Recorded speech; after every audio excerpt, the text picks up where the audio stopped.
સૌથી પહેલાં તો હર હર મહાદેવ.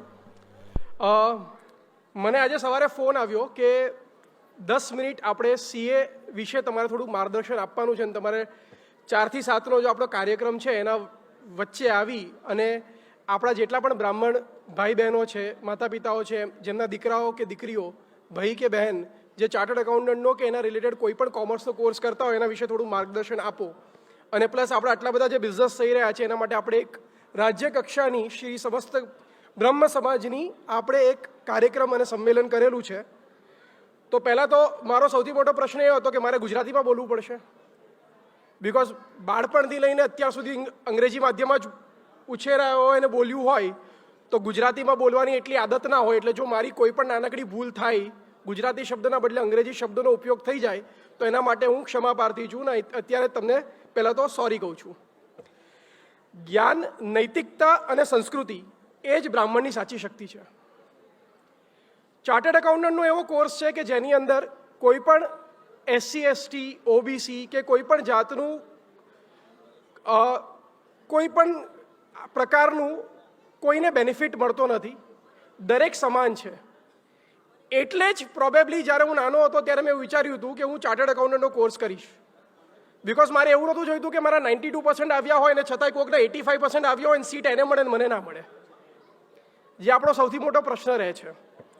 કોમર્સની અંદરની સૌથી મોટી અને સૌથી અઘરી ગણાતી પરીક્ષા કે જેમાં હું જ્યારે પાસ થયો ત્યારે 3 થી 5% વચ્ચે રિઝલ્ટ આવતું હતું.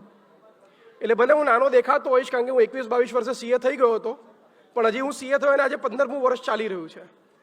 એટલે ત્યારે 3 થી 5%નું જ્યારે રિઝલ્ટ આવતું હતું ત્યારે મેં 5મા ધોરણમાં એવું નક્કી કર્યું હતું કે હું ચાર્ટર્ડ એકાઉન્ટન્ટનો કોર્સ કરીશ, બિકોઝ મારા મામા ચાર્ટર્ડ એકાઉન્ટન્ટ હતા. એ યુએસમાં સેટલ છે લાસ્ટ 35 વર્ષથી, અને જ્યારે પણ ભારત આવે, ગુજરાત આવે, અમદાવાદ આવે ત્યારે એમને જેટલું ઇમ્પોર્ટન્સ મળે એટલું મારા બીજા મામાઓને નહોતું મળતું.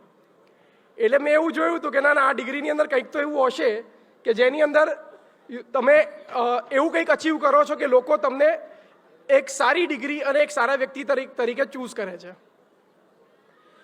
જ્યારે હું સીએનું ભણતર કરતો હતો ત્યારે મેં HL કોલેજમાં અભ્યાસ કર્યો, અને સૌથી સારી વસ્તુ એ છે કે તમે 10મા ધોરણ પછી સીએની અંદર જોડાઈ શકો છો.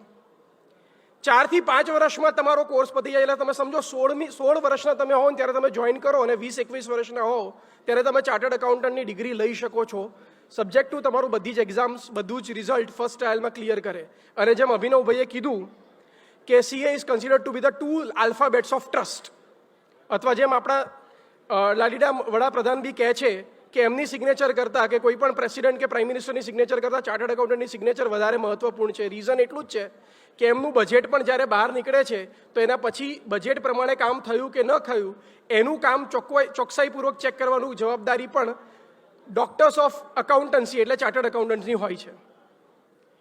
તો તમારામાંથી કોઈ પણ વ્યક્તિને ક્યારે પણ ચાર્ટર્ડ એકાઉન્ટન્ટનો કોઈ પણ કોર્સ કરવો હોય તો હું ને અભિનવભાઈ અત્યારે મેનેજમેન્ટ કમિટીમાં છીએ. 14,500થી વધારે ચાર્ટર્ડ એકાઉન્ટન્ટ, ઓલમોસ્ટ 15,000 જેટલા ચાર્ટર્ડ એકાઉન્ટન્ટ અમદાવાદ બ્રાન્ચમાં છે. એમાંથી 9 લોકો મેનેજમેન્ટ કમિટીમાં હોય છે, એમાંથી 2 બ્રાહ્મણો ત્યાં છે. જે આની પહેલાં લગભગ 15 વર્ષમાં નથી થયું કે એક જ કમિટીની અંદર 2 બ્રાહ્મણ ચાર્ટર્ડ એકાઉન્ટન્ટ્સ હાજર હોય. સો હું તમને બધાને ડેફિનેટલી એક વસ્તુ કહીશ કે તમારા કોઈ પણ સગાવાલાને સીએનો કોર્સ કરવો હોય તો મેં જેમ કીધું કે 3 થી 4 વર્ષનો જ કોર્સ છે. 12th પછીની પહેલી એક્ઝામ એ 3 થી 6 મહિનામાં આપી શકે, ઇન્ટરમીડિયેટની એક્ઝામ બીજા 1 વર્ષમાં આપી શકીએ, અને ફાઇનલની એક્ઝામ બીજા 2.5 વર્ષમાં. એટલે તમે બધું એડ કરો તો 4 વર્ષમાં સીએનો કોર્સ પાસ થઈ શકે છે.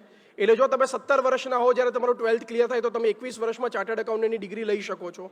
બીજી સારી વસ્તુ જે 3 થી 5%નું રિઝલ્ટ હતું એ હવે હમણાં જે રિઝલ્ટ અનાઉન્સ થયું એમાં 21%નું રિઝલ્ટ અનાઉન્સ થયું છે.